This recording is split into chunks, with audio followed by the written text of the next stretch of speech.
Sobre la bibliofilia. A menudo confundimos al bibliófilo con el bibliómano, y a este último con el bibliópata, y a este con el bibliorrata, y a todos los anteriores con los bibliófagos o los bibliorreicos. Pero ninguno significa lo mismo. Si bien todos están íntimamente relacionados con un mal en común, un padecimiento provocado por objetos cotidianos que en mayor o menor medida pueden encontrarse en todas las casas. Los libros. Primer párrafo del bestiario del bibliófilo. Muy buenas tardes. La 66ª legislatura de la Cámara de Diputados, a través de la Coordinación de Servicios de Información, Bibliotecas y Museo, y en el marco de las actividades conmemorativas del aniversario 89 de la Biblioteca del Honorable Congreso de la Unión, les extiende la más cordial bienvenida a esta Biblioteca General, donde llevaremos a cabo la presentación del libro Bestiario del Bibliófilo y otras fieras literarias, del autor Ricardo Etato, editado por Nitro Press y ganador del Fondo Editorial del Ayuntamiento de Mérida. Nos honra la distinguida presencia en este acto del maestro Ricardo Etato, autor del libro que hoy nos convoca, periodista y promotor cultural, editor, ensayista y narrador. Bienvenido. Gracias. Del doctor Alberto Ruiz Sánchez, editor y escritor mexicano. Bienvenido, doctor. Muchas gracias. La maestra Roxana Cortés, escritora y curadora. Bienvenida, maestra. La licenciada Carolina Alonso Peñafiel, coordinadora de Servicios de Información, Bibliotecas y Museo, que se encuentra en este auditorio. Bienvenida, licenciada. Y el doctor Daniel de Lira Luna, jefe de la Biblioteca General del Honorable Congreso de la Unión. Gracias, doctor. Para dar inicio a esta presentación, otorgamos la palabra al doctor Daniel de Lira Luna, quien nos brindará un mensaje de bienvenida. Tiene usted el uso de la voz, doctor. Adelante.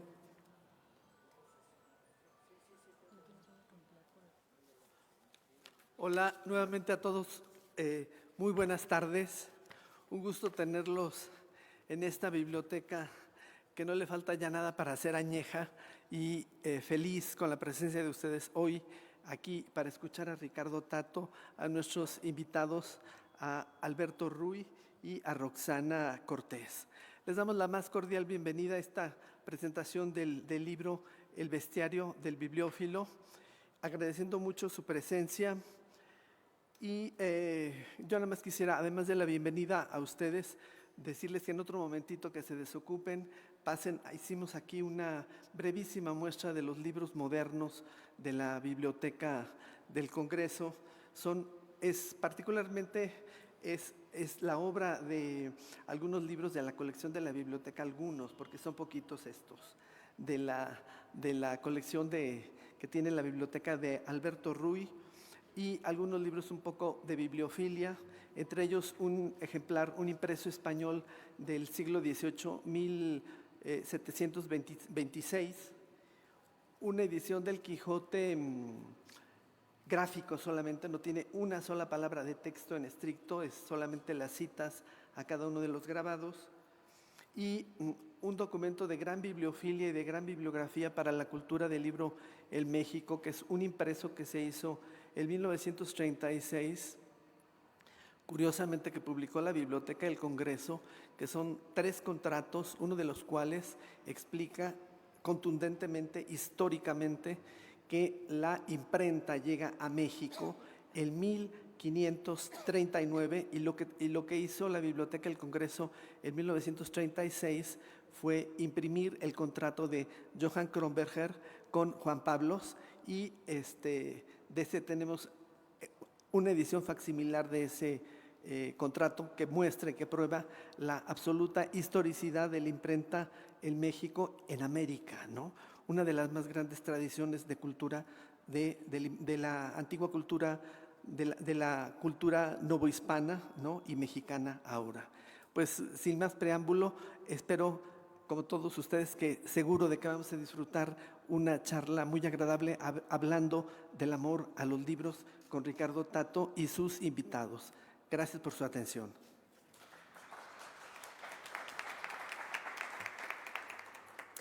Antes de darle la palabra a nuestros distinguidos ponentes, les compartiré las semblanzas de su destacada trayectoria profesional. Ricardo E. Tato es licenciado en Comunicación por la Universidad Modelo y egresado de la Maestría en Arte de la Universidad de las Artes de Yucatán. Es periodista y promotor cultural, editor, ensayista y narrador. Su trabajo se ha publicado en periódicos, revistas y en libros de su autoría, como Tercera Llamada y Cuentos, Minificciones y Aforismos del Descaro. Actualmente es presidente de la Red Literaria del Sureste y director de la revista Soma, Arte y Cultura. Ha ganado 2 veces el reconocimiento del Programa de Estímulo a la Creación y Desarrollo Artístico en Periodismo Cultural y Cuento, respectivamente. Como gestor cultural ha recibido el apoyo del FONCA para proyectos de coinversión, entre otros estímulos. Ha sido columnista en Por Esto, La Jornada Maya, Milenio Yucatán y ha colaborado en revistas y suplementos como Laberinto, Replicante, Generación, Yaconic, entre otros medios. En 2022 hizo el prólogo a El Canto de los Grillos de Juan García Ponce, reeditado por Ediciones Odradec. En 2023 fue ganador del Fondo de Editorial del Ayuntamiento de Mérida con 2 libros de ensayo, Universo de Juan García Ponce y El Bestiario del Bibliófilo, que esta tarde con su presencia tendremos el agrado de compartir. Bienvenido, maestro Ricardo.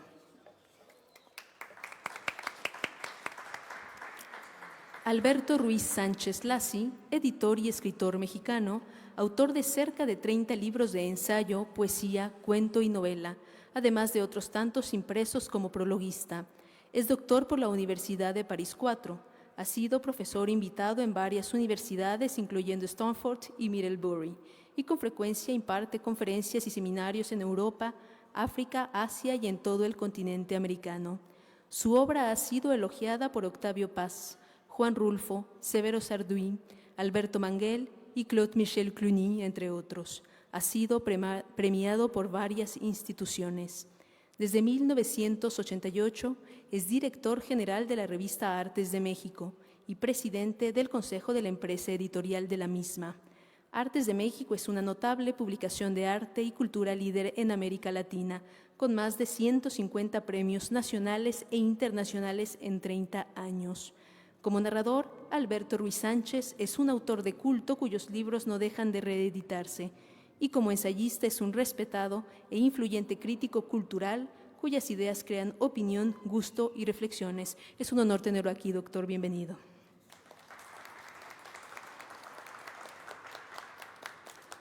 Roxana Cortés es escritora y curadora. Es licenciada en Filosofía, maestra en Estética y Arte y especialista en Teoría del Arte e Historia del Arte. Obtuvo el Premio Estatal de Poesía María Luisa Ocampo, el Premio Nacional de Literatura para Niños y Niñas, el Premio de Literatura Acapulco, el Premio Nacional Bando Alarconiano, el Premio Estatal de Ensayo Literario Joven y el Premio Estatal de Poesía Joven. Ganó el primer lugar del Premio Punto de Partida 51 UNAM y el Premio Filosofía y Letras BUAP, ambos en la categoría de poesía. Recibió una mención honorífica del Premio Nacional Dolores Castro por su ensayo Archivo Accidente. Ha realizado trabajo curatorial y museográfico en el Colegio de San Ildefonso, el Museo de la Memoria Histórica Universitaria, el Museo Histórico de Acapulco, Fuerte de San Diego, Galería 9 y Casa de Estudios Artísticos. Ha realizado estancias de investigación en la Academia de Florencia, Italia, y actualmente trabaja en investigación documental con eje de análisis en intersecciones entre visualidad y textualidad para el doctorado en Artes del Instituto Nacional de Bellas Artes y Literatura. Bienvenida, maestra Cortés.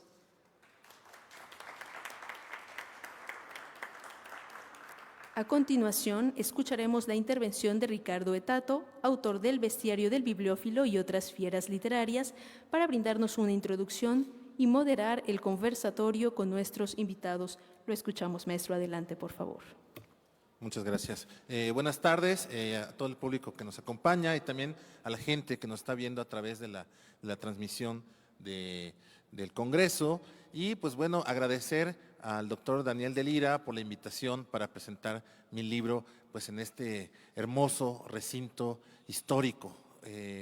Siempre que estoy en una biblioteca rodeado de libros y además de lectores, pues siento que estoy en casa, así que les agradezco esta bienvenida.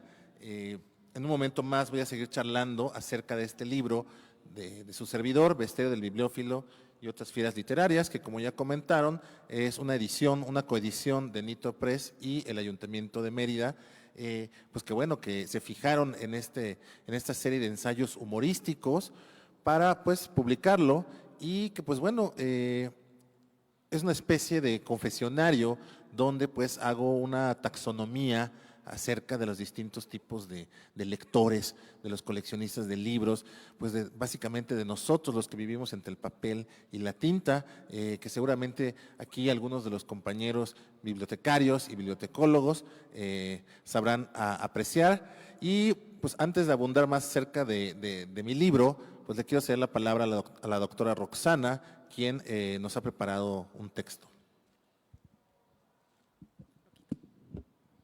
Hola, ¿qué tal? Buenas tardes.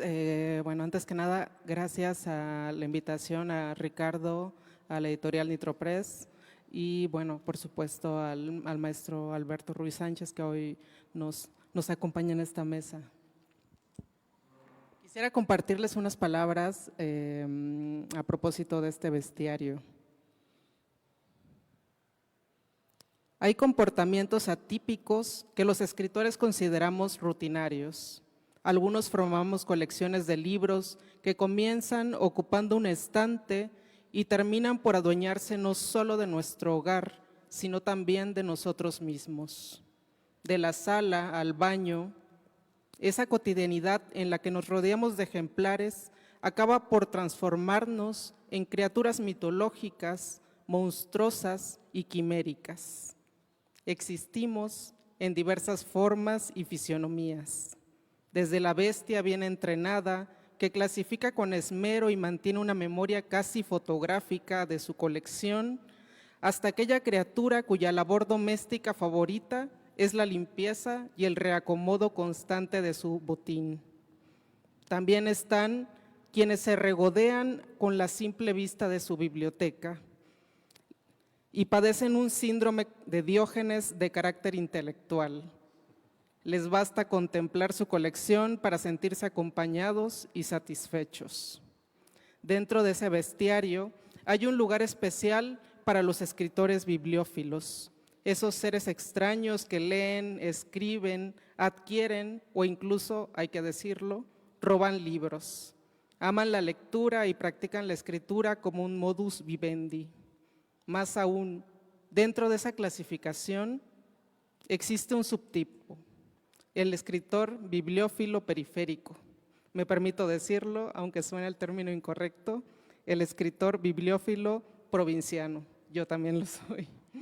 Aquel cuya ubicación geográfica lo impulsa a desear y aprovechar cualquier visita a la ciudad y exprimir hasta el último milisegundo en ambientes literarios. Ricardo Tato puede ser identificado como uno de ellos. Su bestiario del bibliófilo se despliega como una celebración irónica y al mismo tiempo una crítica al universo de la bibliofilia. Pero antes de entrar en materia, es necesario reconocer algo que suele darse por hecho. Este bestiario es un libro, en toda la extensión de la materia. Posee vida propia, está aquí, nos rodea, está con nosotros y justamente por ser un libro con existencia propia tiene una belleza, un diseño, una textura, un aroma peculiar que ha sido posible gracias al cuidado editorial de Mauricio Vares y Lilia Barajas, están en primera fila, bajo el sello de Nitro Press. Vale la pena detenerse en su portada, su lomo y en las ilustraciones que lo acompañan, las cuales funcionan como un hilo conductor de su universo discursivo. En este bestiario, Ricardo combina el humor mordaz con una erudición desenvuelta para invitarnos a explorar un mundo de fieras literarias, donde cada capítulo se convierte en una especie de retrato caricaturesco de los distintos tipos de lectores, coleccionistas y amantes de los libros. Desde el inicio, El autor establece una distinción.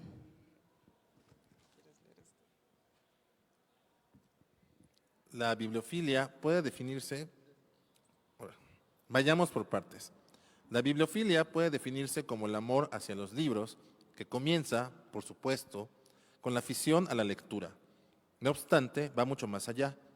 El bibliófilo incurable no es únicamente un gran lector, sino uno que prodiga amor al objeto de sus afectos, al libro por sí mismo. Por ello, un auténtico bibliófilo colecciona y atesora ejemplares por diversos motivos, como lo pueden ser ediciones raras, primeras ediciones, ediciones autógrafas, incunables, los que fueron impresos en el siglo XV, o ediciones príncipes, primeras ediciones o pruebas de impresión. Bien, esta filia de la que nos acaba de hablar Ricardo empieza con la lectura y en el camino nos conduce hacia un amor obsesivo compulsivo por los propios libros. Sabemos, hay que reconocerlo por supuesto, que nunca habrá tiempo suficiente para leer, siquiera superficialmente cada uno de los ejemplares que uno atesora, adquiere, roba, o bueno, roba en segundo grado, yo le llamo a cuando te prestan un libro y jamás lo devuelves, me parece un robo bastante inteligente de los que coleccionamos libros. Bueno, este bestiario se articula en una serie de ensayos, cada uno dedicado a explorar aspectos singulares de la afición por los libros. Desde el sundoku, esa tendencia japonesa a acumular libros sin leerlos, hasta los cazadores de ejemplares raros, pasando por los boyeristas y los birladores. Tató disecciona con precisión casi zoológica cada conducta y manía que en apariencia podían parecer trivial, pero que en realidad refleja complejidades culturales y personales. Me gustó mucho encontrarme con este ensayo con una estructura bastante fragmentaria, similar a la clasificación de las especies en un bestiario y que, bueno, después nos hablarás si fue completamente intencional, era tu idea o no hacer esta estructura fragmentaria, porque creo que permite al lector explorar distintos matices de la obsesión, claro, obsesión de los coleccionistas de libros. El tono también me pareció acertado, en ocasiones burlesco, autocrítico, a veces recurre a la exageración y a la ironía para poner en evidencia tanto las virtudes como las contradicciones de la pasión por la lectura.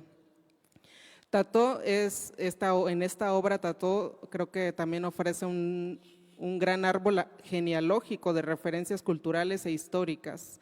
Va de citas y alusiones desde cuestiones bastante clásicas y tradicionales hasta, bueno, no les voy a hacer mucho spoiler, pero es un universo que juega doble mano justo con esa cuestión bastante popular, pero también a veces se va a una erudición extrema.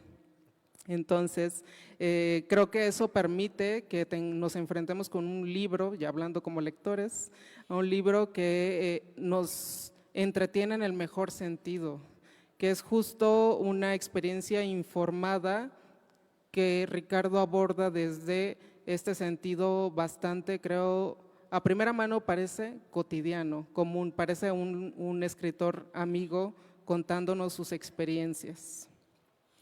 Y bueno, en el sentido más erudito, yo creo que me encontré y muchas veces en este libro me evocó bastantes pasajes de un libro de Walter Benjamin que se titula Desembalo mi biblioteca. Y bueno, lo cito a Benjamin. Benjamin dice, la existencia del coleccionista está regida por una tensión entre los polos del orden y el desorden. Se refiere a una relación enigmática con la posesión. Y cierro cita. En ese caso, me parece justo que en Ricardo me encuentro un Flanor, parafraseando otra vez a Benjamin, un niño lector imposible para quien el acto de coleccionar es el proceso de renovar al mundo. Ese es el instinto más profundo que subyace en el deseo del coleccionista de adquirir nuevos objetos. Y esa es la razón por la que el coleccionista de libros está más cerca del origen de cualquier acto de coleccionar que el aficionado cuyo interés se centra en reediciones. Es decir, aquí nos vamos a encontrar constantemente en estos bordes en los cuales un coleccionista parece que es un ser muy esquemático, que sabe qué va a leer, que sabe cómo organizar, cómo gestionar, esquematizar esa experiencia de la lectura, pero que en realidad siempre se trastabilla, siempre está tropezando sobre su deseo de leerlo todo. Y hay una parte donde Ricardo justamente habla de este niño lector imposible, ¿no? Yo lo relaciono mucho con la infancia, ¿no? Pero justo el acto de leerlo todo incluye desde no solo libros, sino etiquetas, la etiqueta del champú, la etiqueta de cualquier producto que llegue a nosotros, siempre estar al pendiente de cómo interpretar el mundo mediante lo que nos rodea, las palabras, el lenguaje. Entonces, bueno, parafraseando al autor, te voy a modificar un poco. Si usted se topa con Ricardo Tato, no se confunda. Bajo esas fachas podría tratarse de un atleta de alto rendimiento. Seguramente viene en búsqueda de tesoros bibliográficos, no se detendrá ante nada ni nadie para conseguirlos. Gracias por la invitación, Tato.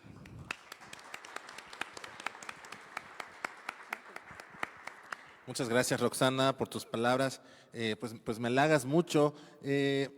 Cuando mencionas esto de la erudición, pues me siento muy halagado, porque además estoy rodeado de puros doctores, así que realmente ustedes son los que nos deberían platicar un poco más acerca de este mundo libresco. Y hablando de erudición libresca, pues tenemos aquí a Alberto Ruiz Sánchez, que pues igual es un buen amigo y alguien a quien admiro mucho y que pues me hizo el favor de acompañarnos el día de hoy. Alberto, te cedo igual la palabra. Muchísimas gracias, Ricardo. Antes que nada, por supuesto, quiero agradecer la hospitalidad de esta maravillosa biblioteca. Muchísimas gracias, de verdad. ¿Dónde está Daniel? No. Muchísimas gracias, de verdad. Me siento generosamente acogido, generosamente presentado y además una selección de primeras ediciones de algunos de mis libros. Bueno, no todos son primeras, pero digamos, ediciones muy antiguas. La ventaja de, ya lo verás, tú que eres muy joven, cuando uno se vuelve viejo, la ventaja es que te van a decir, es una edición antigua. Y de verdad me alegra muchísimo estar aquí. Estoy en deuda, por supuesto, porque tengo que ver qué libros míos yo tengo que ustedes no tengan en la biblioteca y traerlos. Es una deuda que contraigo, firmo solemnemente. Espero cumplirla pronto, ¿no? Sí, tampoco son tantos, porque me dijo que tiene 40, así es que a lo mejor hasta tiene más que yo. El otro día salió en internet, y tiene que ver con los libros, me imagino que fue gracias a la inteligencia artificial, salió decía 5 libros indispensables para niños sobre la historia de México.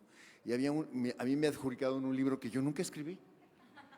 Y entonces empecé a verificar si los otros de otros autores, y no, ninguno existía. Entonces, pues los inventaron.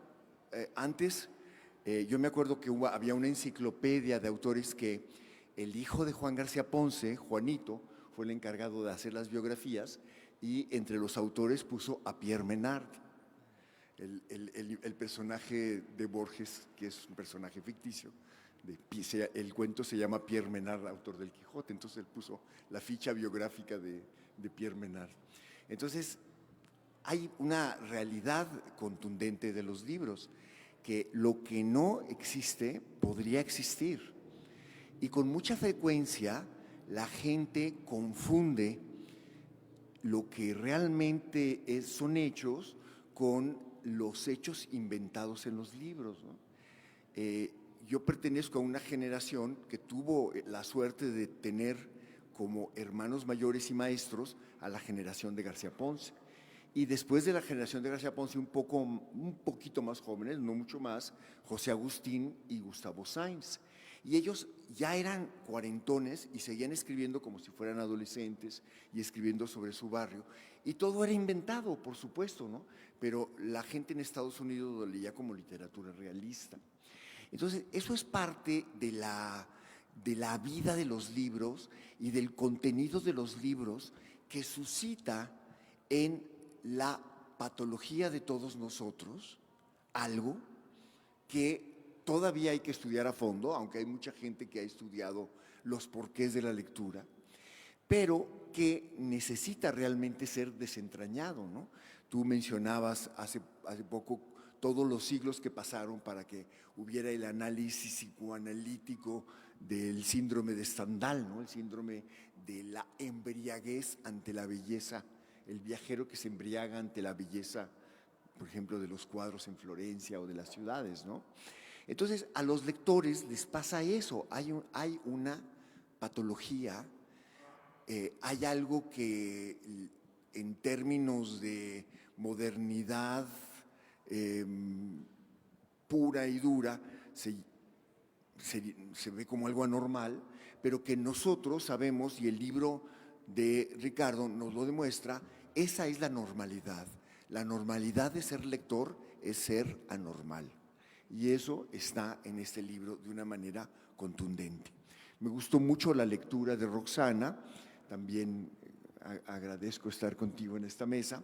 Y les quiero decir que para mí es un honor acompañar a un joven autor en algunas de sus piezas fundacionales. Yo estoy seguro, desde que conocí a Ricardo, me pareció, a mí y a mi esposa nos pareció de una simpatía enorme, inteligencia, conocimiento de la literatura en general y además una manera desenvuelta de ser que es mucho más desenvuelto de que lo ven ahorita. Me imagino que está nerviosito porque es un libro, pero él es de verdad una persona muy, muy relajada, o por lo menos yo te había visto así, y lo he visto además en situaciones distintas, dentro de la grilla de Mérida, a veces en situaciones que yo no acabo de entender de todo, pero que me gusta presenciar porque me gusta ver lo que hacen los jóvenes, que discuten, y para mí es un honor acompañarte hoy aquí en este momento, Ricardo, de verdad, un honor muy grande. Y para comentar, pero sobre todo, más que mis comentarios, yo tengo mucho interés en que me respondas preguntas, ¿no? Pero para decirles un poco cómo me vinculo yo con este libro, por supuesto, me vinculo como un bicho más de los que él describe, pero lo bueno es que si de verdad uno es un bicho, no se ajusta completamente a la taxonomía. Yo me imaginaba siempre a Humboldt viajando y clasificando insectos y los insectos escapándose y decirle, no se ha fijado en cómo tengo la cuarta pata o y entonces yo creo que los lectores somos un poco así. Yo te diría que casi todas las clasificaciones, porque todas no son exclusivas, unas se cruzan, ¿no? Y me imagino que en diferentes edades todos tenemos una patología más que otra, ¿no? Y la idea buenísima de Ricardo es llamarlo un bestiario, es decir, parece una taxonomía, una clasificación de bichos literarios, pero el libro, eso ya es un mérito, pero el libro es apenas una incitación de lo que es el libro, porque la naturaleza fragmentaria, que muy bien señaló Roxana, y que obviamente hace pensar en un origen de escritura periodística o de revistas de cada uno de los textos, nos invita sobre todo a dejarnos poseer por lo que él va describiendo, porque no es una taxonomía positivista, es una taxonomía hecha con humor y con algo muy importante en la lectura, que es la cordialidad. Está hecha con el corazón. Y eso permite que cada fragmento no solamente sea una clasificación en la cual uno puede encajar o no, sino un detonador de imágenes. Yo estoy seguro que todos los lectores que lean dicen, a mí me pasó esto, ¿no? Y aparte te faltó esta clasificación. ¿Y por qué no le pones esta? Ya señalaste una muy buena, ¿no? A la cual, dices el lector periférico, ¿no? Pero a la cual había que añadir algo muy importante, que en todo el mundo todos somos periféricos de otros. O sea, es cuando yo era joven, los libros llegaban muy poco a México. Entonces, conseguir un libro extranjero en una librería, además cuando llegaban, pues no los podías comprar. Por suerte había una librería que te dejaba leer en la librería los libros en inglés o en francés. Había que aprender la lengua.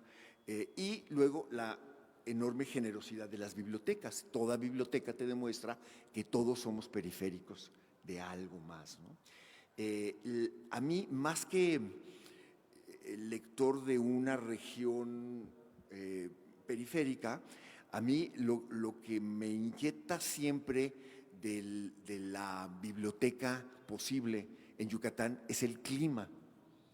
Por ejemplo, yo en las primeras veces que fui a Yucatán, fui admirando mucho a un amigo de Juan García Ponce y que es Gabriel Ramírez, que es un gran pintor, amigo también del hermano de Juan, y que pues era un problema su biblioteca, necesitaba tener, antes no había tantos aparatos para quitar la humedad y las construcciones tenían que ser, o sea, tener una biblioteca en un lugar tropical, aunque sea varios meses del año, pues es imposible, ¿no? Prácticamente necesitas tener no solamente las instalaciones apropiadas, sino, no sé, ya me contarás cómo cuidas tus libros, pero realmente tengo también, por ejemplo, una amiga en Mazatlán y ahí el sol se come los libros, ¿no? Aunque estén en la sombra, o sea, el sol es de tal intensidad que se come los libros, ¿no? ¿Tú eres de Acapulco? Sí, yo soy de Acapulco, Bueno, me identifico completamente con justo esa problemática y gracias por señalarla, pero parece una cuestión menor, pero en realidad tienes que resolverla para poder hacer tu colección de libros en una zona bastante Yo soy de un pueblo del municipio de Acapulco, se llama Tuncingo, mi casa está a un lado de un río, entonces… El problema de la humedad en contraste con el calorón. sí, entonces, bueno, hay una infinita cantidad de historias que este libro detona. Es decir, no es un libro clasificador, sino es un libro detonador, ¿no? Yo creo que eso es una cualidad muy importante de los libros, porque finalmente lo que es significativo en los libros es lo que los libros significan para cada uno de nosotros. Y en eso yo creo que tu libro se va a seguir imponiendo y que va a seguir teniendo significados y va a recibir una acogida, digamos, no necesariamente no incondicional, pero sí enormemente participativa, ¿no? Eso es algo que se agradece. Aparte, bueno, quiero felicitar a los editores porque la edición es muy bella, es una edición preciosa, no dice de quién son por lo menos en mi edición no dice de quién son las ilustraciones. ¿De quién son? ¿Tuyas? ¿Tú las dibujaste? ¡Wow! ¿Eres ilustradora de libros para niños además? ¿Nada más de bichos?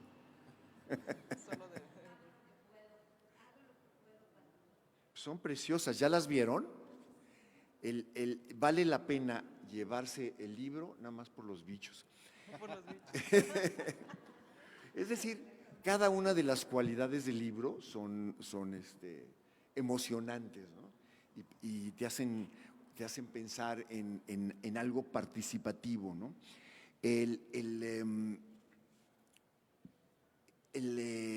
la patología de los lectores, hay algo que es muy importante y que tiene que ver con ser lector periférico y que te decía que todos somos periféricos. Hay una palabra muy importante en el universo también Juan García Ponciano, que es la perversión. La perversión es una palabra que alude no a quien rompe las reglas, sino a quien les da la vuelta.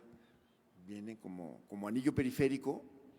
La conducta perversa le da la vuelta a la regla, hace otra cosa dándole la vuelta. Y todo lector es perverso en ese sentido, porque todo lector se apropia de lo que lee, a menos que sea lector de notarías, ¿no? Y ahí sí, pues no se puede apropiar, porque es una cosa. Por eso un profesor mío diferenciaba entre la escritura notarial y la escritura literaria. A lo literario él lo llamaba escritura, y es cuando hay un toque personal en lo que se escribe. Entre más intenso sea ese toque personal, más grande es la escritura y más se aleja de la notaría. El diccionario y la clasificación científica quisiera ser notaría de la diversidad del mundo, pero siempre, hasta el hecho, por ejemplo, hay científicos muy rigurosos que hacen una descripción, son protestantes normalmente, que para los protestantes las cosas son o no son.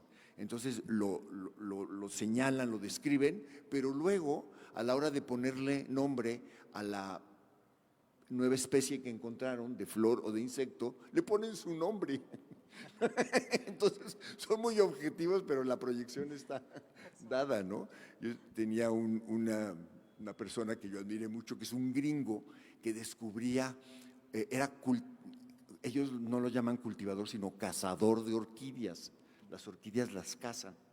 Y entonces había inventado genéticamente una nueva especie, que era vivió en San Miguel de Allende, fue uno de los que ayudaron a que San Miguel de Allende se restaurara como está ahora, fundador de la Biblioteca Pública de San Miguel de Allende, y se llamaba Dickinson, Sterling Dickinson, y entonces hay una orquídea blanca que se llama Dickinsoniana, ¿no?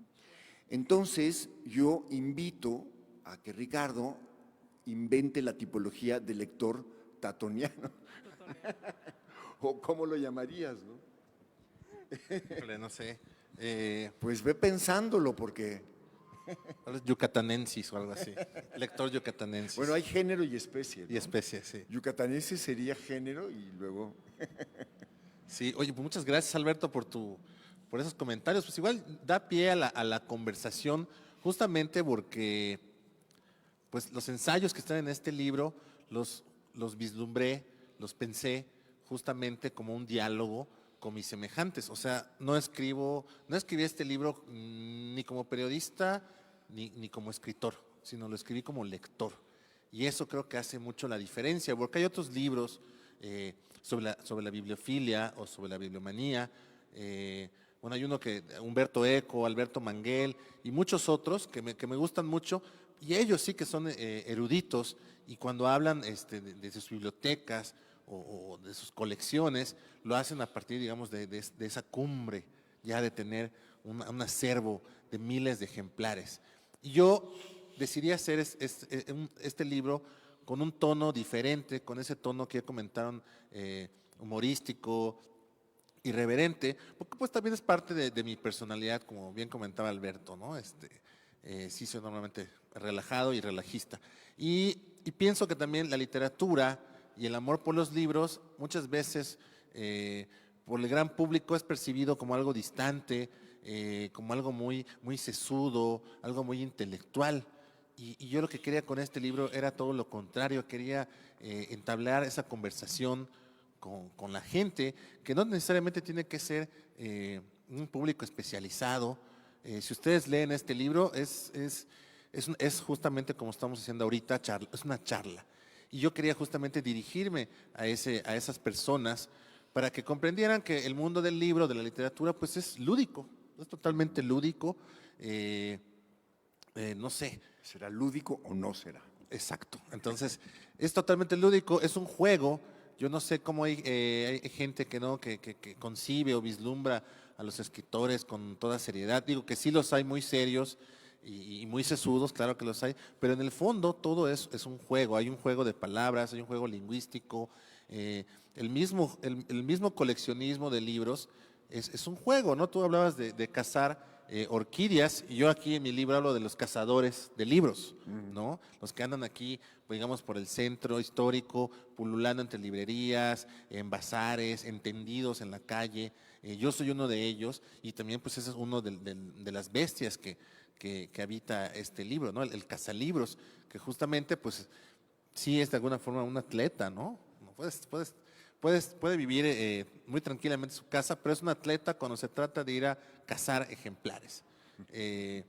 Y requiere también un cierto vigor físico, porque imagínense, los que estamos en el mundo libresco o editorial, todo el tiempo estamos cargando libros, todo el tiempo traemos mochila, bolsos o hasta diablitos cargando libros. Incluso la mudanza de una biblioteca requiere igual un esfuerzo descomunal. Yo que me he mudado algunas veces de casa o de ciudad, pues es siempre una empresa mayúscula mover esa biblioteca, mover esa colección, y pues justamente de eso hablo en estos textos. Estos textos, pues sí, perdón. No, pero no. Bueno, Sería comentaba Alberto que son breves, sí. Yo también deliberadamente quería hacer pues ensayos breves. Incluso el libro, como pueden ver, es un libro muy delgadito, porque también de alguna manera quise reivindicar esto del ensayo literario o el ensayo creativo, le llaman ahora. Porque cuando escuchamos la palabra ensayo, suena un poco feo, ¿no? Suena así ensayo, suena a un laboratorio, que sí lo es de alguna forma.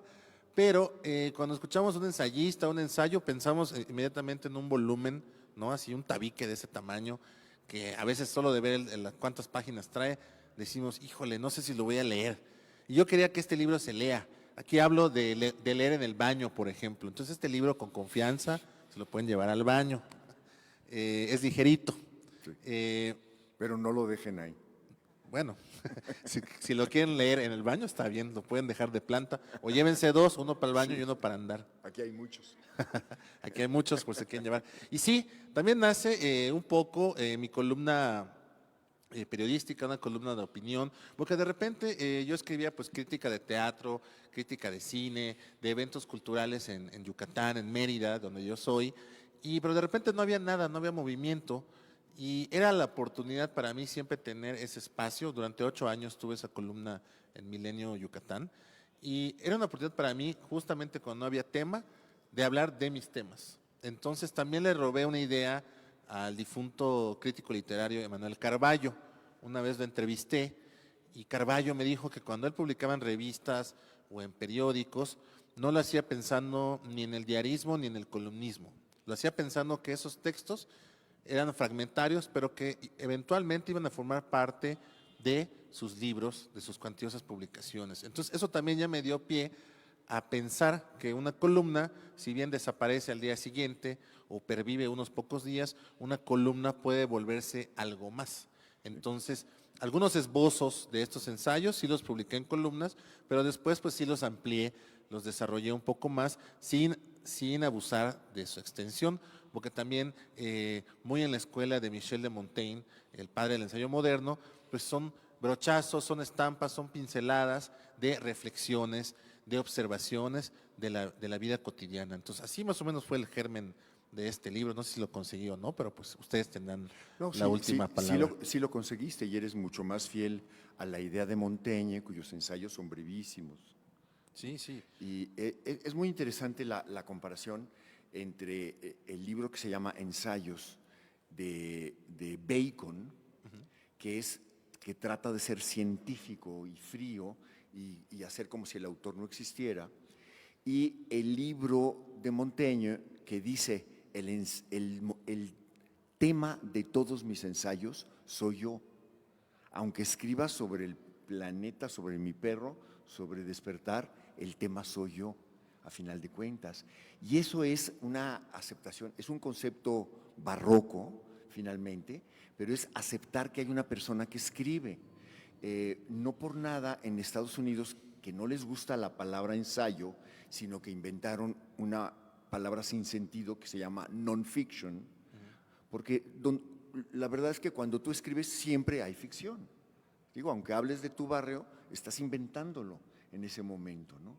Y tú, algo que me gusta de tu libro es que es fiel a esta enunciación, es decir, el que escribe está presente de cuerpo entero, que además es la diferencia entre fast food y slow food. Slow food es como el ensayo y el cocinero está presente, es el toque personal, El o sea, chef. el sazón es el toque personal. Y el fast food tienen que saber igual todas las hamburguesas de McDonald's en todas partes, aunque no sea cierto, porque la gente le pone su salsita, ¿no? Pero esa es una enorme diferencia entre un tipo de tratado, pero yo sí agradezco que recuperes la palabra ensayo. Quiero mencionar otra palabra que viene con frecuencia, incluso en la amable dedicatoria que me pusiste, ¿no? De tener afinidades electivas por los libros, ¿no? Es muy interesante notar que afinidades selectivas, que es muy famoso porque es el título de una novela amorosa de Goethe, es una novela vieja de muchos siglos, es en realidad la historia de un jardinero y que tiene una pareja y conoce a otra señora y finalmente se cruzan las parejas. Y es decir, ahora les diríamos swingers, unos swingers del siglo XVIII, pero Ahora le decimos beso de tres. pero el término afinidades selectivas es un término técnico de la tecnología de los injertos. Cuando estaban injertando un limón y un naranjo, lograr que ese injerto pegue se llama afinidades selectivas y es su manera de describir los amores cruzados de estas parejas, ¿no? Y entonces los libros siempre, cuando llegan a ser pasiones como las que tú describes, son afinidades selectivas porque son pasiones perversas. Siempre hay perversión. Hay que admitir, y eso es muy importante también en el amor, que hay patologías que nos ayudan a vivir. O sea, yo vivo con la misma mujer desde hace 50 años, pero como tengo mala memoria, siempre me despierto con enorme curiosidad de a ver quién es. Y entonces nos reinventamos y es una patología, no es normal, no es normal. Lo normal es que la gente se separa, vive de facto o no, o se divorcian o no, pero la patología, hay patologías que nos ayudan a vivir. Eso hay que señalarlo, es muy, muy importante. Justo, Alberto, ahora que comentas esta cuestión patológica, ¿no? También pensaba en la relación que se establece desde la filosofía con el propio acto de filosofar, de pensar. En filosofía se dice que filosofar es desear el deseo. Y me hace mucho eco con esta cuestión que dices tú, me levanto y me reinvento a mi esposa que está junto a mí. Entonces la vivo distinto cada día. Pero en realidad esta cuestión, esta filia, esta fobia, esta cuestión de desear, también creo que se da desde el propio acto de él acercarse a la lectura, y el desear la lectura es justamente eso, desear los libros, y este bestiario del cual nos habla Ricardo es justamente pensar en la relación que establecemos a través del deseo de lo que sea, la lectura, el libro, el objeto, el conocimiento. Y hay un pasaje muy interesante donde un filósofo francés se llama Lyotard, en un libro que escribe, una conferencia que se hace libro, se titula ¿Por qué filosofamos? Él dice, bueno, ¿por qué? ¿Para qué nos interesa pensar? Y justamente trabaja esta idea de que filosofar es desear el deseo. ¿Por qué? Porque el deseo es tan importante. El deseo, el puro acto de desear, es estar pendiendo hacia algo sin obtenerlo nunca.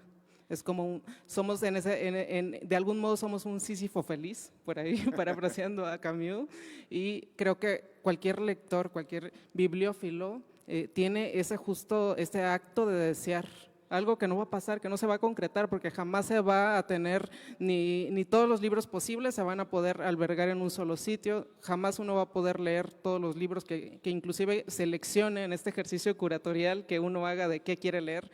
Realmente es muy difícil, y el solo acto de desearlo justifica ya en sí toda la colección, todo el acercamiento.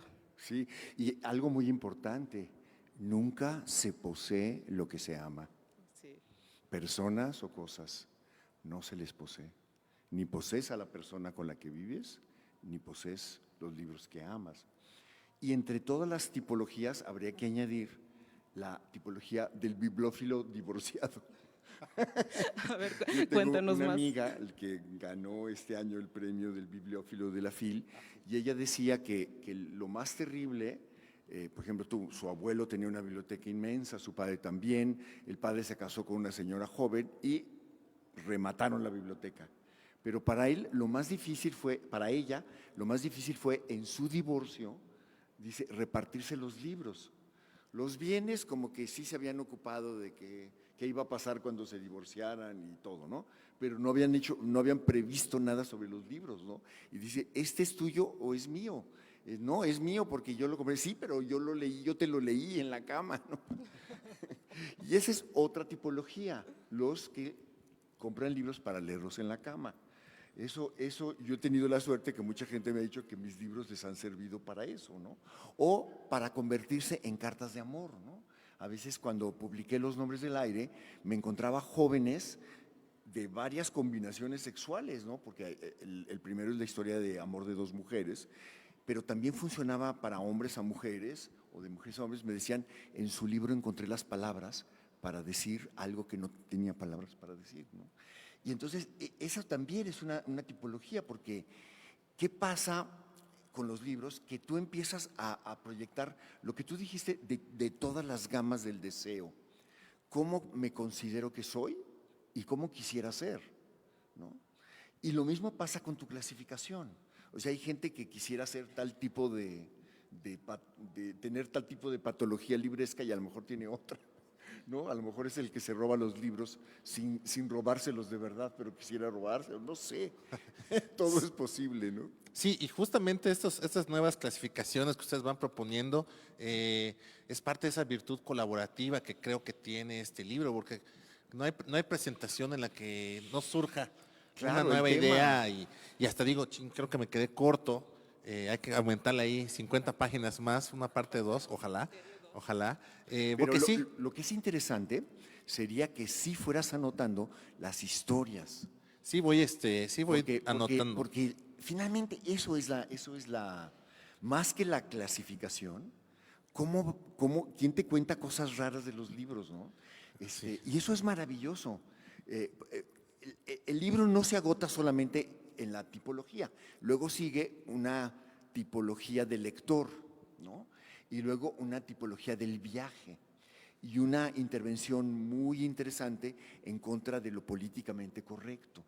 Y eso también es muy importante porque esa es como la peor tipología, ¿no? La que lee el libro para ver cuántos negros de qué sexo y cuánto racismo, el índice de racismo que hay en los libros, etcétera, ¿no? O sea, es una tipología nefasta, muy en boga y muy recompensada en las universidades, ¿no? Y otra cosa que te quería decir, yo creo que es importante, así como la reivindicación positiva de la palabra ensayo, que está en contra del tratado, como lo entiendes, un ensayo no es un mamotreto, ¿no? Y en Estados Unidos, que te digo, nosotros somos barrocos. En el barroco las cosas son y no son al mismo tiempo. Tenemos niveles simbólicos, todo eso. En el protestantismo las cosas son o no son. Pero nosotros tenemos la felicidad de ser barrocos y tenemos un culto por la paradoja. Tu libro está lleno de paradojas, o sea, patologías sanas, viajeros que no viajan, viajeros inmóviles, ¿no? Por la lectura. En fin, está lleno de la paradoja, es barroca sobre todas las cosas, ¿no? Y una de las cosas que yo creo que es importante es el término académico. Cuando tú dices un lector académico, en realidad hay que diferenciar entre universitario o escolar y académico. Las academias son las instituciones normativas que hacen los diccionarios y que dicen que tal cosa ahora se usa así, o las más abiertas reciben cómo se usa el lenguaje. Las más cerradas, como en España, dicen, no, se tiene que quitar el acento en esto. Entonces, pero en realidad son instituciones normativas.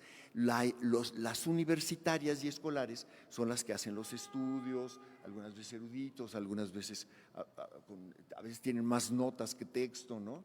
En fin, ¿ves? Pero yo creo que esa es una distinción interesante que tiene que ver, y te la digo no por corregir la plana ni nada, por supuesto que no tendría caso, sino porque tiene que ver con tu tipología, ¿ves? O sea, hay la tipología del académico y la tipología del universitario, es decir, la tipología del que quiere estudiar.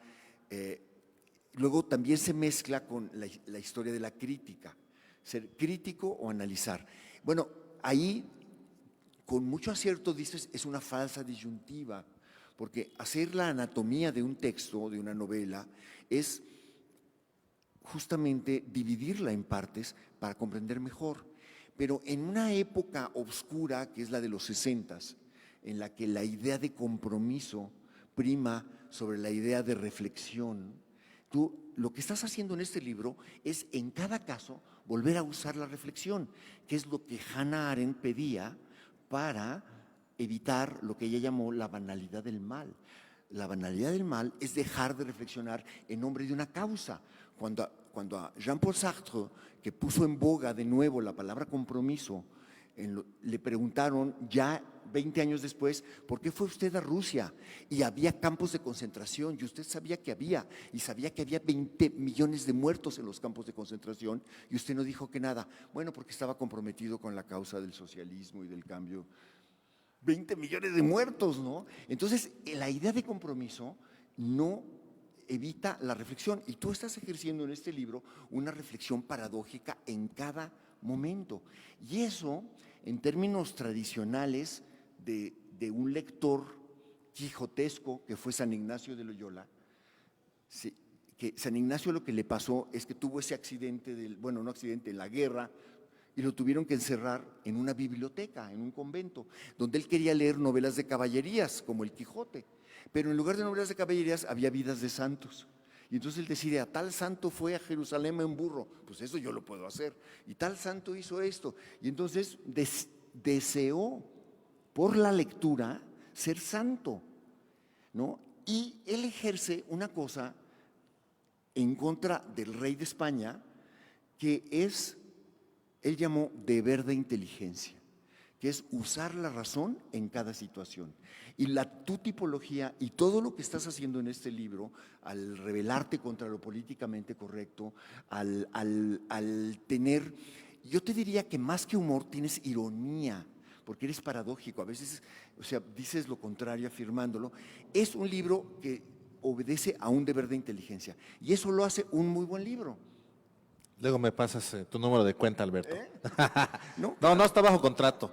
No, pero algo que ya mencionaron es los tipos de lectores, pero algo que también está en el libro, y con esto a lo mejor se puede abrir un poco la conversación, son las manías de los lectores, ¿no? Porque hay distintos tipos de lectores, pero hay mañas o manías que cada lector tiene.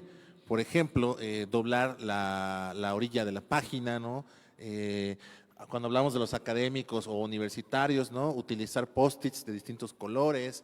Hay gente que subraya con pluma o con lápiz o anota en los márgenes del libro.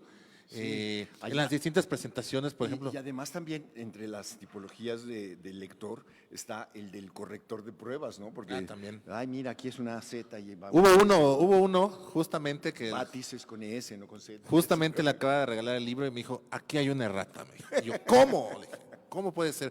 Y no les voy a decir cuál, ustedes lo van a tener que descubrir. Que cada quien la encuentre. Pero igual, siempre surgen historias, y eso es lo que me gusta también de los lectores, porque me aportan, me voy robando sus anécdotas, sus historias para ir haciendo ya tengo varias anotaciones a lo largo de las presentaciones de buenas historias. Por ejemplo, tú hablabas del bibliófilo divorciado, ¿no? Una vez conocí a un señor que yo lo clasifiqué como el pierdelibros. ¿Por qué? Y eso no está en el libro, pero si llega a haber una ampliación u otro libro sobre eso, lo meteré. Era un tipo que había perdido varias bibliotecas, tanto en sus mudanzas como en sus divorcios, porque se había divorciado 3 veces. Y pues cuando lo corrieron de su casa, alguna mujer sí le dejó llevar sus libros, pero otra le dijo, no, aquí se queda todo, ¿no? Entonces, ese era el pierdelibros, porque tanto mudándose como divorciándose, perdía todas sus bibliotecas. Igual hay personas que, yo aquí hablo justamente de cómo se anotan las páginas o cómo se separan, ¿no? Todo el mundo pues sabemos que hay separadores, pero no todos lo usan. Mayormente usamos no sé, boletos, tickets, notas, post-its. Alguien me dijo, yo uso palillo de dientes, que eso fue lo más extraño que he escuchado, que le pongan un palillo de dientes a un libro. Y cosas por el estilo. Ese sí no lo había Por visto. ejemplo, como yo vislumbro el libro como objeto, como un objeto valioso que se atesora, pues trato de dañarlo lo menos posible, aunque debo confesar que a veces sí doblo la orilla de la página y queda ahí marcado ese doblez y luego me siento mal por eso, pero pues se devalúa un poco el libro. No sé, a ver, vamos a confesar algo. Sí, justo el día que me invitaste, Ricardo, recuerdas que tuvimos la breve charla de, no, se va a presentar en tal, Digo, va, sí. Y le mando un mensaje así como segundos y yo tengo el libro, ¿no? Ya lo tenía antes de que me invitara, ya lo había leído. Entonces, segundos después de que le digo sí, le mando el mensajito de, oye, pero por favor mándamelo en PDF porque no lo quiero rayar. Entonces me descubrí ahí un tanto purista, porque justo también te voy a dar la tarea de que también hagas una categoría para las personas que hay ciertos libros que sí deliberadamente los rayo, anoto, post-it, y están ahí todos. Bueno, también trabajo en investigación, así que tengo mi selección de esos libros que perfectamente puedo rayar sin ningún problema. Y hay ciertas categorías de libros, ciertos géneros, ciertos autores donde digo, ay, no, va para mi colección, otra colección dentro de la colección. Entonces me pareció muy curioso justo que lo di por hecho. A veces muchas veces damos por hecho cosas, ¿no? Damos por hecho que nuestra relación con los libros es una, cuando realmente me parece que siempre es múltiple. Al igual que todo en esta realidad, el deseo es múltiple. Es múltiple y nunca se concreta. Sí, como bien decías, Alberto, no se posee. Sí, de lo bueno uno siempre quiere más. Hay que tener cuidado. La idea de satisfacción en el sexo y en la lectura es tonta. Hay que tener cuidado cuando hablamos de la perversidad del libro o de la lectura, porque se podría llenar la biblioteca de mucha gente, ¿no? Las librerías estarían llenas, porque hoy en día pues lo que está prohibido es atractivo. Todo lo que está prohibido, es vedado, es atractivo. Creo que debería prohibirse la lectura, los libros, y ahí estaríamos todos muy ávidos de poseer algo. Sí. Vedado, ¿no? Pero tú imagínate, tú como promotor de lectura, averigüe su patología, ¿no? Mira, a mí siempre me Con preguntan, cualquier libro. fíjate de esto, siempre me preguntan, pues como es un libro, sobre la lectura, que qué haría yo o qué consejo doy para que la gente lea o los jóvenes, y siempre digo que no lo hagan. Justamente digo, no lo hagan, ese es mi consejo. ¿Por qué? Porque lo prohibido tiene ese matiz, ese cariz de seducción, ¿no? Nos atrae. Y yo recomendaría que nadie lea entonces y que nadie compre libros, a menos que sea el mío, por supuesto, ¿no? Sí, porque tú dices no lean y entonces dice, ¿cuál quiere usted que no lea? Exacto. Deme su lista, por favor. Igual con este libro intento medio desmitificar un poco esto de la promoción de la lectura, o sea, con todo respeto para los promotores de la lectura, no sé si ya se haya encontrado la fórmula. Por eso hace rato hablaban del lector imposible, que es uno de los ensayos que está aquí. Muchas veces un niño, un joven, intrínsecamente tiene esa curiosidad, como dicen, de leer la caja de cereal, de leer el reverso de una caja de medicinas, de leer cualquier revista que pueda encontrar. Yo fui de esos niños, por ejemplo, nadie me estuvo inculcando o fomentando nada, mi padre contador y mi madre maestra de ciencias, o sea, ahí no había ningún libro interesante en la casa, honestamente, todos eran libros de contaduría, fiscales y demás, ¿no? Pero bueno, uno empieza a encontrarse seducido solo por el mero placer de leer, incluso aunque uno no lo entienda. Cuando eres niño a veces lees cosas que no entiendes, pero algo te seduce de estar recorriendo esas páginas, la ¿no? música de las palabras, ¿no? Cuando Sí. empiezas a leer poesía barroca, por ejemplo, ¿no? Y yo, por ejemplo, ahorita voy a balconear a alguien, pero por ejemplo, ahorita me mostraron un libro donde venía subrayado, bueno, con un marcador fosforescente, el libro, y que es el director de esta biblioteca. Y quisiera aprovechar, pues igual si alguien nos ayuda a pasar el micrófono, porque igual esto puede ser un confesionario, puede ser una terapia. Que nos cuenten cuáles son sus problemas librescos, que nos cuenten cómo subrayan. A ver, ya alzaron la mano por ahí. Yo quisiera, antes de pasar la palabra, mencionar que coincidente con este libro apareció este otro, que yo les recomiendo también, y sería muy lindo que ya no lo traen aquí, pero es un libro muy interesante de un bibliófilo muy especial, porque es la bibliofilia desde la silla de ruedas, y que para algunos de nosotros fue muy importante. Incluso ahí está, levante la voz. A ver, creo que van a pasar el micrófono.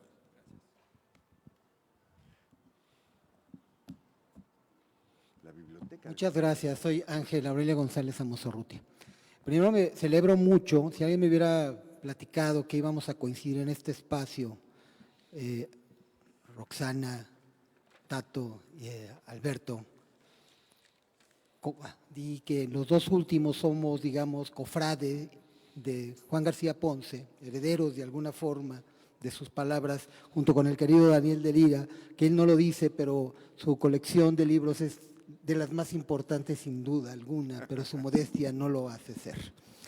Entonces, justamente este libro de Juan García Ponce lo presentamos en Bonilla, y yo quiero celebrar, más que comentar, felicitar a todos, porque soy un seguidor de hace muchos años de la obra de Alberto Ruiz Sánchez. Justamente una de las riquezas de mi biblioteca son sus libros de los autografiados de los jardines de Mogador, y que, como él bien dice, me sirvieron de avanzada también, y lo confieso, para las lides del amor. Yo le escribí un poema que, si me permiten leer en homenaje a Alberto, que cito: en la enramada del deseo, el árbol de las letras de Mogador, puerto donde convergen los trazos anhelados, las compuertas en ciernes para el viento del sur. Tus letras son la cartografía inquietante, luz de luz. Para Alberto Ruiz. Muchísimas gracias. Oye, mándamelo, por favor. Muchísimas gracias, un gran honor para mí. Una tarde calurosa de 1963, en La Paz, la otra península, Baja California, a San José del Cabo, en un pueblo donde nací. Mi padre llega con la familia, con el tesoro de la juventud, de Jackson era la editorial. Era un pueblo, no había luz eléctrica, era con lámpara de petróleo para que leyéramos. Hoy, esta tarde, llegó ese recuerdo. Después vendrían el libro de nuestros hijos. Ese recuerdo está presente hoy porque fue la primera enciclopedia que muchas generaciones de mexicanos y de niños leímos. Las enciclopedias en cada familia. Pasó el tiempo, pasó la vida, y mi maestro de quinto año tenía sobre el escritorio la revista Siempre. Y la hojeábamos para ver la página deportiva, y a Zulma Fayad y a Ana Berta Lepe en bikini, porque éramos niños, es la verdad. No por leer a Lombardo Toledano o a Pepe Alvarado. Y comenzó el vicio, entre comillas, por la lectura. Como maestro de historia, actualmente 15,000 revistas forman parte de mi hemerografía personal. Están en La Paz algunas, el martes se van 10 cajas de aquí de México porque ya voy para La Paz. Me pregunto, y he hablado con mis hijos, ¿a dónde va este tesoro hemerográfico? Creo que es de los privados, no público, porque está la UNAM y está la Lerdo de Tejada. El tesoro hemográfico más completo que una privada tenga. Por mencionar un nombre, la revista Siempre del 53 al 84 completa. Mencionando algo que mencionó la revista ¿Por qué? De Mario Menéndez. Muy difícil de conseguir, de Mario Menéndez, del 68 al 73, que sufrió mucha represión en aquella época. 3 tomos que abarcan unas 70 revistas. Ahorita en el mercado no la bajas de 200 pesos cada revista. Estas reflexiones por lo que ustedes decían al inicio. ¿Qué hacer con tantos libros? Ya me están de la casa de ustedes ahí en La Paz, no hay espacio ya para ellos. Termino diciendo, donarla a un archivo en Baja California no lo van a valorar y se van a llenar de termita, lo que mencionaban, que es una arenita que sale y no se quita para nada y taladra todos los libros, todo lo que se esté a su paso. La termita es el nombre, es clima tropical, acaban los libros. O van a acabar quizás vendiéndose en una librería de viejo vuelvo a hacerme esta pregunta y si los digo, el tesoro hemerográfico de mi salario, no he robado a nadie como funcionario, se compraron 15,000 revistas. En ellos incluyo historietas tan sencillas y simples que en su momento fueron despreciadas como el Memín, como Lágrimas y Risa, 100 tomos de cómics, que no me refiero al mercado económico de lo caro que está, sino el vicio por la lectura. Quería compartir esa experiencia con todos ustedes.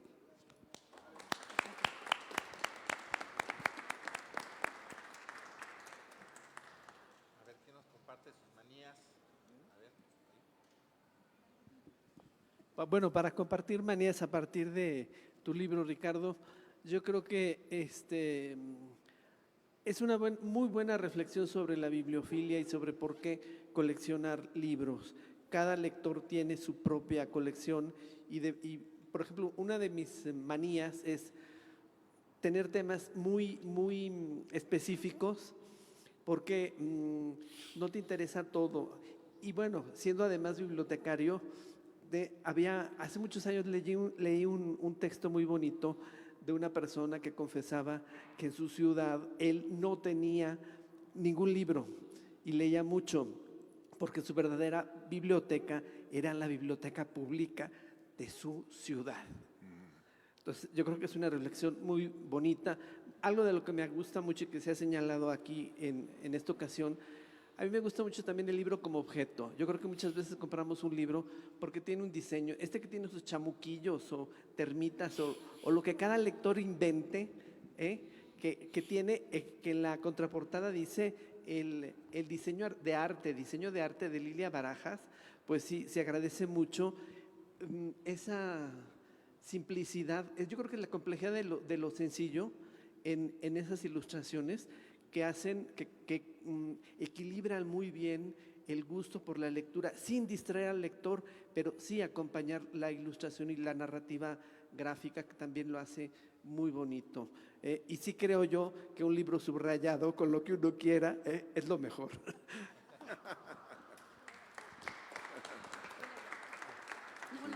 Algo muy interesante, no sé si te pasa, Daniel, que cuando relees tus libros años después, dices, mira qué cosas tan interesantes le gustaron a este que subrayó. Porque uno va haciendo otro, ¿no? Y entonces el subrayado es la huella de una lectura anterior, ¿no? Siempre me ha intrigado porque los palillos, lo del palillo, eso sí nunca lo había oído, que la gente usa como separador.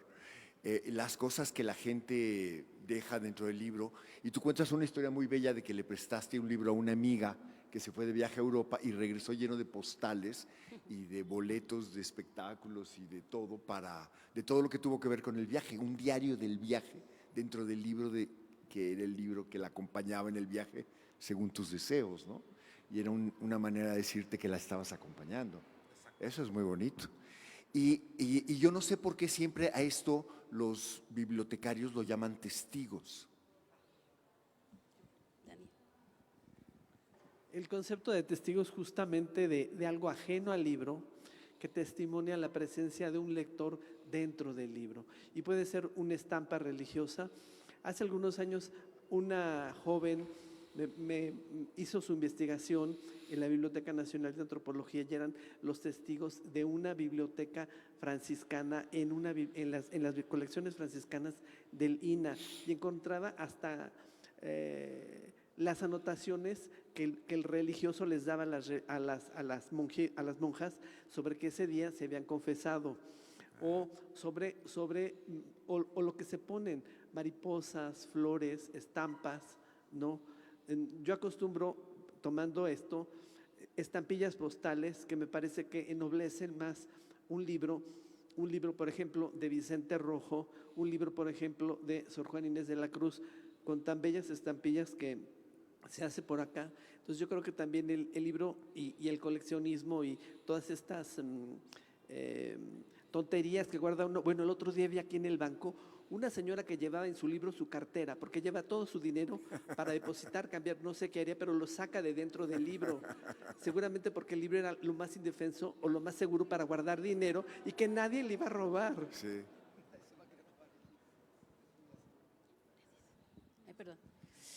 Al igual que el doctor Daniel, creo que un libro de nuestra biblioteca o de nuestro acervo que hacemos esas, subrayamos o hacemos notaciones, yo creo que más que, difiere un poquito de la doctora, que más que de evaluar un libro, yo creo que le da más valor. Yo estuve trabajando en la biblioteca del Instituto de Investigaciones Históricas y muchos de los libros, bueno, cuando muere el doctor León Portilla, se rumoraba que iban a donar su biblioteca, que es bastante grande, no sé qué habrá pasado todavía, pero yo platicando luego con los bibliotecarios, yo les decía, si nos dieran su biblioteca, qué padrísimo sería tenerla aquí, y muchos me decían, pero ¿para qué si aquí ya tenemos toda su colección de libros propios? Pero yo me refería porque muchos de sus libros que yo conocí tenía precisamente anotaciones propias, tanto de libros de él como de lo que él se auxiliaba para sus trabajos. Entonces a mí lo que me hacía más valiosa ese libro, que aunque tuviéramos uno en la biblioteca de él, era el que él había hecho esas notas de sus propios, en sus propios libros, y era lo que daba el valor. Entonces, para mí yo creo que sí es muy importante que el autor, por ejemplo, ahorita comentaba Tato que le hicieron notación de un error, igual a lo mejor él en su propio libro hace la anotación de ese error y pasado el tiempo, cuando lo vean o ya el libro está en otro lado, lo valioso va a ser, es que hizo esta anotación. Entonces yo creo que sí es válido hacer esas notaciones en los libros propios, claro. Sí. Y finalmente creo que le da un valor extra a ese libro. Siempre y cuando no sea un libro del siglo XVII. Bueno, pero por ejemplo, Daniel decía ahorita que por ejemplo había un religioso que igual hacía anotaciones. Entonces, recordemos que muchas veces precisamente quienes empiezan con todos los libros y manuscritos eran los religiosos, y pues igual también podrían haber hecho anotaciones importantes de la persona que hizo ese original, digamos, ¿no? Algo interesante de la biblioteca de Miguel León Portilla es que él, bueno, estudió en Estados Unidos, estudió en la Escuela Jesuita de Estados Unidos y se especializó en la historia de la Baja California, de las dos, norte y sur.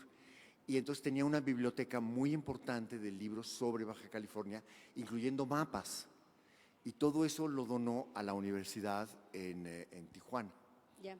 Y entonces, pues sí, es muy importante que él haya coleccionado eso, ¿no? Con manía que nadie más ha hecho, ¿no? Ni siquiera la biblioteca local, y enriqueció la biblioteca local universitaria, ¿no? Claro. Y comentaban también, por ejemplo, de las manías de qué ponemos luego como separadores de los libros. Por ejemplo, yo luego estoy leyendo algo y algo tan inusual. Tengo la bolsita del té y como no tengo otro separador, pues le meto la bolsita del té. Esa también es nueva, ¿eh? La bolsita de té, eso no la había escuchado. No sé, que claro. Pero aparte acabo de hacer la revisión de una biblioteca también de una profesora que murió y ella era de origen española, de Asturias. Y entonces sus libros, yo le comentaba a Daniel, tiene unos libros magníficos. Y algo que comentaban también de las colecciones, aquí el señor que comentaba, decía, ¿a dónde van a quedar esos libros? Muchas veces la familia no valora ese esfuerzo que se ha hecho, ese valor que le dan, incluso monetario, porque la familia llega, más bien los libros llegan o las bibliotecas llegan a los descendientes y pues resulta que ellos lo único que quieren es deshacerse de todo eso. Acaban en Donceles, Podría ser, sí, y sí es cierto. en el Entonces, callejón de la Condesa. entonces me decía la familia de esta maestra que ya no querían ningún libro y precisamente le ofrecieron a algunas bibliotecas del Viejo. Entonces, aquí a lo que yo me voy es que precisamente la gente no valora esas colecciones que se van haciendo.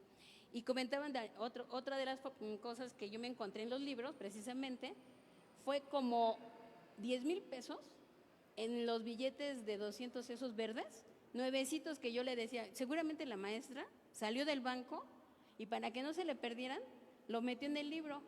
Y entonces, al estar yo haciendo mi revisión de los libros, me encuentro con ese fajo de billetes, ¿no?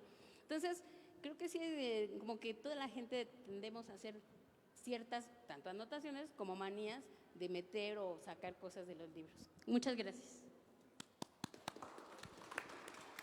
Pues eso de las manías igual depende mucho de la perspectiva. Por ejemplo, Sí hay libros que, pues depende de quién los haya notado, pues adquieren valor. Pero una vez me pasó que le vendí unos libros a un librero de aquí cerca, de hecho, y me dijo, ¿por qué no me dijiste que estaban mutilados estos libros? Y yo, ¿por qué? Porque yo cuido mucho mis libros. Dije, se me hizo raro que tienes tu ex libris, en todos estos libros tienes tu ex libris, o sea, mi ex libris personal. Y para él era una mutilación, pero si yo fuera famoso, esos ex libris harían que ese libro valiera, ¿no? Entonces, depende mucho quién anota y subraya el valor que se le puede dar al libro. Por ejemplo, si es Alberto Ruiz Sánchez, puede ser que sí valga bastante. Pero si es alguien desconocido, con tantos estudiantes que hay, yo sí he visto también libros que dan pena, ¿no? Hay quien falsifica subrayados de famosos. Sí, también hay mucha falsificación de firmas, ¿no? Por ejemplo, de García Ponce, por ejemplo, yo tengo 2 o 3 libros firmados y las 3 firmas son diferentes. No sé cuál sea la verdadera. Él por la parálisis firmó muy diferente en diferentes épocas, pero cuando hicieron el libro de los 9 pintores, que él todavía podía, para facilitarle la firma, lo que inventó Vicente Rojo, que él diseñó el libro, es que firmara con la huella digital.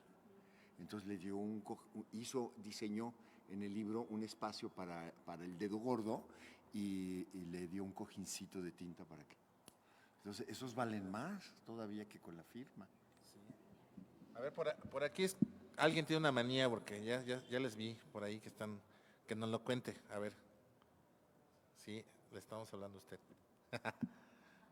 Que nos compartan una manía, a ver. ¿Sí? Ahí está. Gracias.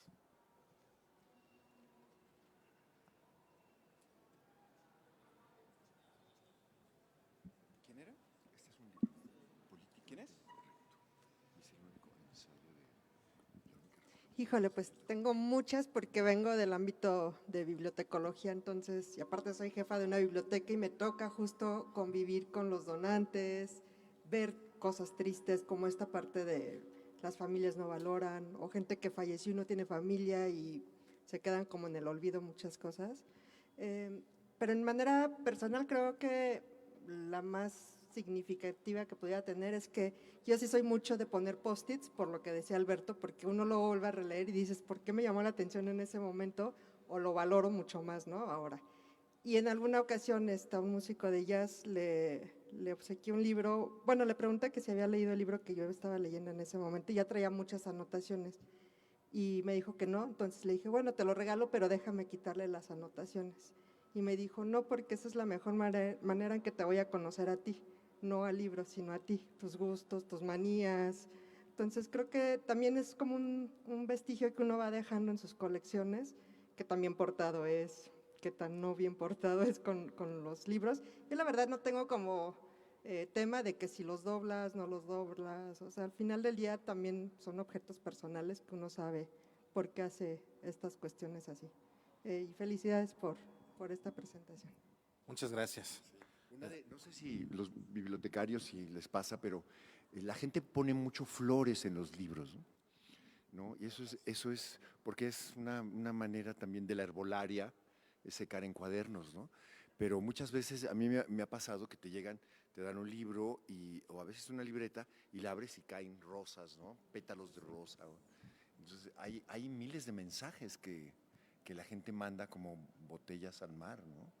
Sí, igual he encontrado cosas en los libros, como compro muchos libros de segunda mano, libros de viejo, siempre, casi tiro por viaje, se encuentra algo, ¿no? Una factura, una carta también, hojas de árboles, por ejemplo, ¿no?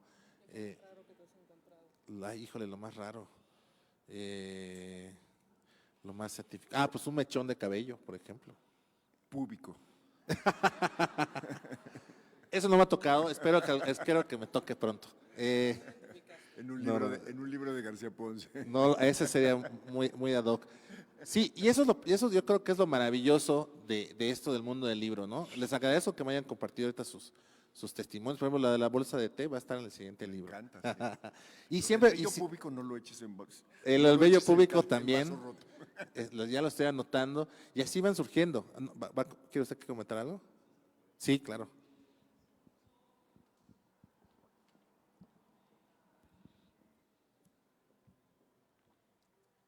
Muchísimas gracias. Antes que nada, felicidades. Me súper encantó todo lo que se ha hablado y la verdad, a veces uno quisiera abarcar por mucha información y también expresarla. Les puedo compartir, al igual que los presentes, también he adquirido, comprado libros, revistas en las librerías de ocasión o de viejo. Y una ocasión me llamó la atención, eran revistas de aproximadamente las décadas de 30, 40, más o menos del siglo pasado, y era sobre cine, pero me llamó la atención que la persona, no sé si a quién pertenecía, porque a veces pasan de varias manos, no es una sola mano, no son varias generaciones, y encontré ilustraciones a lápiz, y la verdad me llamó la atención. Yo pienso que la persona era diseñadora y me terminó interesando más las ilustraciones que en sí el material que contenía la propia revista, ¿no? Y a veces uno también, cuando hereda libros antiguos de los familiares, en alguna ocasión uno de mis abuelos fue maestro en la masonería y me llamó la atención cómo él también hacía sus letras, sus símbolos en el libro, ¿no? Realmente es exquisito, ¿no?, el poder encontrar esos tesoros. Para mí son tesoros lo que les llaman testigos, porque realmente enriquecen el material. Y también ahí sí ya una manía personal es, yo hago mis anotaciones, yo hago investigación. Mi abuelo fue pionero en el cine en la época de oro y a veces he encontrado muchos libros, enciclopedias personales, obviamente, no hablo de las bibliotecas, sino personales, donde no le daban el crédito hasta la fecha. A veces, en algunas ocasiones, omiten los nombres de los autores de las fotografías, del material fotográfico. Yo creo que usted, doctor, está muy identificado con esta cuestión fotográfica también. Y ahí a veces hago mis anotaciones. El abuelo, el tío, el fotógrafo fulanito de tal, etcétera, trabajó en tal o cual película, y gracias a eso he descubierto también, porque a veces en los créditos de las películas no aparecen los nombres de los fotofija. En alguna ocasión, con algún cineasta que ya falleció, yo le dije, ¿no?, oiga, ¿y por qué omitían ese nombre de los fotógrafos si era importante?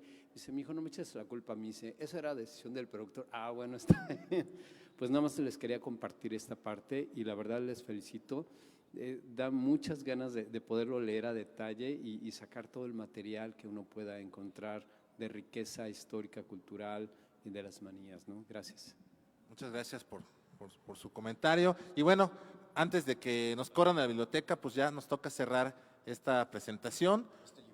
Este libro también, bueno, más bien los invito a que personalicen este libro, obviamente, pues, si lo compran. Y también hablo sobre los robalibros, pero por favor, no se lo roben, que lo compren. Aquí están a la venta. Y pues obviamente agradecerle a mis presentadores, Alberto Ruiz Sánchez, Roxana Cortés, obviamente a la Biblioteca General del Congreso de la Unión, al doctor Daniel de Lira, por invitarme. La verdad es que estoy sorprendido porque alguien, sospecho que es usted, subrayó todas estas citas que están apareciendo aquí en la pantalla. Que agasajo ser recibido así en esta biblioteca. Y pues bueno, ahorita va a haber venta y firma de libros. Si quieren acercarse, también podemos seguir platicando un poquito más. Y hay un coffee break que amablemente nos ofrece esta maravillosa biblioteca. Pues muchas gracias.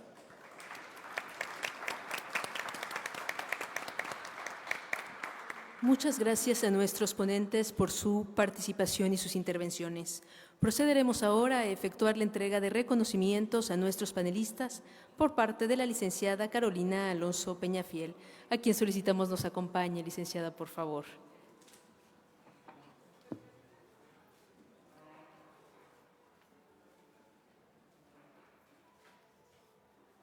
Hola, ¿qué tal? Buenas noches. Muchas gracias. Ha sido una velada excelente. Felicidades por el libro. Y a nombre de la biblioteca les queremos entregar un reconocimiento y agradecer mucho su participación.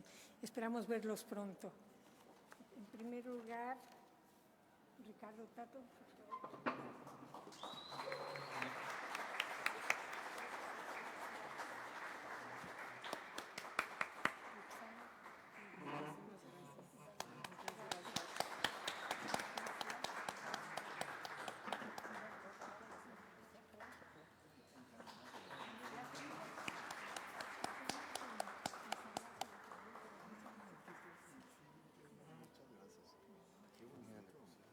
Solicitamos a nuestros panelistas mantenerse de pie para la toma de la fotografía oficial.